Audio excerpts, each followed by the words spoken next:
तो चलिए सीधे इस विषय की गहराई में उतरते हैं। आज हम बात करेंगे एक बहुत ही सरल, सिर्फ 10 मिनट की रात की प्रैक्टिस के बारे में। एक ऐसी साधना जो ब्रह्मांड के साथ जुड़ने और हमारी असलियत को, हमारी हकीकत को बदलने के लिए बनाई गई है। ये सवाल काफी बड़ा है ना, कि क्या सिर्फ 10 मिनट किसी की किस्मत बदल सकते हैं? लेकिन जरा सोचिए, क्या हो अगर सोने से ठीक पहले के उन चंद पलों में कोई अनोखी, कोई ऐसी शक्ति छिपी हो जिसे अब तक छुआ ही नहीं गया। एक्सपर्ट्स का तो यही दावा है, और आज हम यही जानने वाले हैं कि ये होता कैसे है। तो इसका आधार, इसका बेसिस बहुत ही सिंपल है।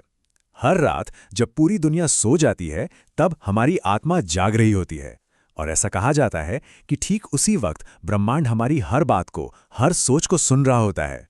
तो यहां समझने वाली बात यह है कि ये सिर्फ सोने के बारे में नहीं है। नहीं, ये अपनी एनर्जी और अपनी वाइब्रेशन को सही दिशा में लगाकर एक पावरफुल क्रिएटर, एक शक्तिशाली रचनाकार बनने के बारे में है। और यकीन मानिए, यह सब कुछ बदल सकता है। अच्छा, अब आगे बढ़ते हैं और देखते हैं कि आखिर ये काम कैसे करता है। इस नाइट मैनिफेस्टेशन के पीछे एक पूरा सिद्धांत है, और ये सब कुछ हमारे दिमाग के दो हिस्सों पर टिका है। एक है चेतन मन और दूसरा अवचेतन मन। और सबसे हैरान करने वाली बात जानते हैं क्या है? वो ये कि साइंस भी इस बात को मानता है। जब हम सो रहे होते हैं, तब हमारा कॉन्शियस माइंड, हमारा चेतन मन तो आराम कर रहा होता है, लेकिन हमारा सबकॉन्शियस माइंड, हमारा अवचेतन मन, जो हमारी 95% जिंदगी चलाता है, वो पूरी तरह से एक्टिव होता है, जागा हुआ होता है, और हर चीज को एक स्पंज की तरह सोख रहा होता है। और यहीं पर ये सबसे जरूरी कॉन्सेप्ट सामने आता है। इसे कहते हैं अंतिम विचार, पहला परिणाम।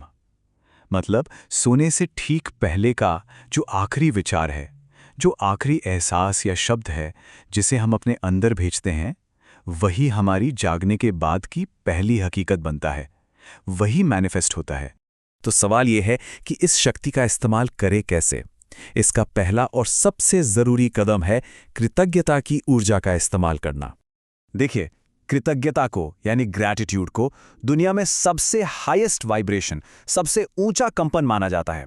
एक्सपर्ट्स कहते हैं कि ये जो छोटा सा वाक्य है ना, धन्यवाद ब्रह्मांड, ये सिर्फ शब्द नहीं है, ये एक पावरफुल कोड है जो यूनिवर्स को ये सिग्नल भेजता है कि हम आशीर्वाद पाने के लिए अब तैयार हैं। तो बस एक पल के लिए इसे दिल से महसूस कीजिए। इस जिंदगी के लिए धन्यवाद, इस शरीर के लिए धन्यवाद, इस चलती हुई सांस के लिए धन्यवाद, हर एक चीज के लिए। जब सच्ची कृतज्ञता महसूस होती है ना, तो हम खुद एक ऐसे चुंबक बन जाते हैं जो और ज्यादा ऐसी चीजों को खींचता है जिनके लिए हम आभारी हो सकें। अच्छा, तो एक बार जब हम ग्रैटिट्यूड के साथ अपनी वाइब्रेशन को ऊंचा कर लेते हैं, तो फिर हम इस मैनिफेस्टेशन रिचुअल के असली एक्टिव हिस्सों की तरफ बढ़ते हैं, अफर्मेशंस और विजुअलाइजेशन। ये हमारी रात की साधना का एक तरह से रोड मैप है। पहला स्टेप, कृतज्ञता से अपनी फ्रीक्वेंसी को बढ़ाना। दूसरा स्टेप, अफर्मेशंस के साथ अपने सबकॉन्शियस माइंड को रीप्रोग्राम करना। और आखिर में तीसरा स्टेप, विजुअलाइजेशन के साथ अपनी नई हकीकत की रिहर्सल करना। चलिए, अफर्मेशन से शुरू करते हैं। यहाँ सबसे ज़रूरी बात यह है कि हर शब्द को गहराई से महसूस किया जाए और इसे दिल से दोहराया जाए। मैं ब्रह्मांड से जुड़ा हुआ हूँ, मैं एक शक्तिशाली निर्माता हूँ। अब ये अगली अफर्मेशन, ये सीधे उसी शक्ति से बात करती है जिसकी हम अभी चर्चा कर रहे थे। एक तरह से ये अपने अवचेतन मन को एक कमांड देना है, एक निर्देश, कि वो सोते समय हमारे लिए काम करे। मेरा अवचेतन मन अब मेरी वास्तविकता बदल रहा है। और आखिर में ये अफर्मेशन इस सोच को और भी मजबूत करती है कि हम पॉजिटिव नतीजों और अनगिनत मौकों को अपनी तरफ खींच रहे हैं। इसे ऐसे महसूस कीजिए जैसे ये अभी इसी पल सच है। मैं असीमित अवसरों के लिए एक चुंबक हूं। अब आते हैं विजुअलाइजेशन पर, और असली जादू यहीं होता है। जानते हैं क्यों? क्योंकि न्यूरोसाइंस हमें बताता है कि हमारा दिमाग असलियत और कल्पना में फर्क नहीं कर सकता। तो जब हम अपने सपने को ऐसे महसूस करते हैं जैसे वो अभी हो रहा है, तो हम असल में एक नई हकीकत बना रहे होते हैं।